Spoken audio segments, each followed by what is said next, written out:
Alors, il y a quelques semaines, je vous ai fait passer mon nouveau livre, La Nouvelle Extrême Droite. Parce que je pensais que ça pouvait vous intéresser. Est-ce que ça vous a intéressé et qu'est-ce que vous en avez pensé? L'analyse est absolument parfaite.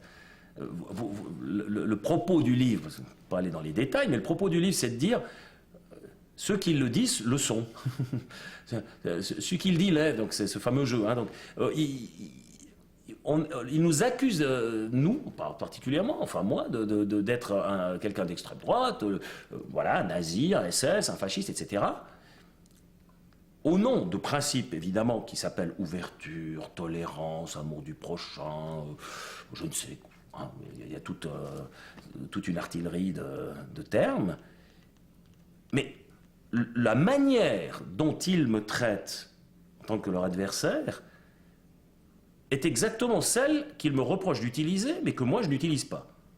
C'est assez saisissant. Donc cet aveuglement, dû vraisemblablement à la haine, je n'arrive pas à me l'expliquer, cette stupidité du point de vue intellectuel, ce que ça représente, cet exercice, de croire qu'un but puisse être noble si les moyens pour l'atteindre, eux, sont totalement barbares et inhumains et indignes d'un être humain normalement constitué. Donc, comment peuvent-ils croire que leur but puisse avoir une quelconque valeur si les moyens qu'ils utilisent sont diamétralement opposés au but qu'ils prétendent poursuivre? Si c'est vrai que le but c'est le chemin, on dit en allemand der Weg ist das Ziel, hein, c'est le principe bouddhiste, c'est chaque étape, chaque pas, chaque action que je fais en vue d'un but qui porte déjà le but en soi.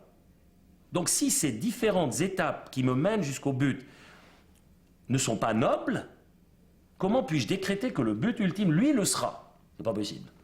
C'est absolument pas possible. Donc il faut que je prenne souci de chaque instant, de chaque parole, de chaque pas que je fais vers ce but, parce que c'est ça qui va donner finalement sa valeur à ce but-là.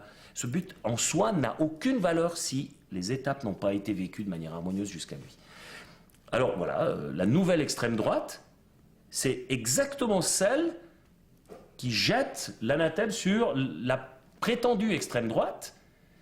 Comme je l'ai expliqué avant, on projette sur l'autre tous les défauts, comme ça on s'est purifié, on a la brebis galeuse à charger de tous ses péchés, et soi-même on est impur, on est un ange, on décrète une nouvelle, je ne sais pas moi, société, une utopia, je ne sais quoi, mais ça ne peut pas tenir. Automatiquement, il y aura un retour de manivelle. Comment ces gens peuvent-ils espérer que ça puisse avoir une quelconque durée dans le temps, d'agir de cette manière? Ils vont être rattrapés par ce qu'ils sont en train de faire, mais les extrémistes se mesurent aux moyens qu'ils utilisent. Alors, qui censure? Pas moi. Moi, j'ai jamais censuré un adversaire. J'ai juste déposé plainte contre une offense particulièrement violente sur ma personne. Ça, c'est le seul truc. Voilà. Bon, okay. Mais en dehors de cela, j'ai jamais censuré qui que ce soit.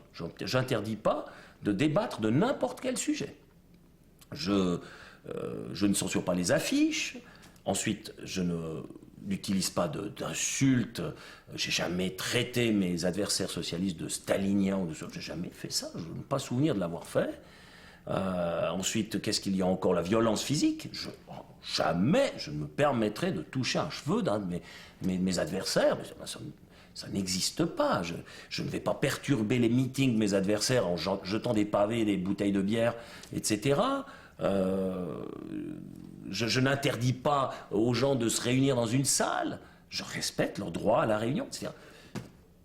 Donc mon comportement n'est pas un comportement d'extrême droite, c'est un comportement de démocrate. Par contre, tous ceux qui me traitent d'extrême droite, eux le font.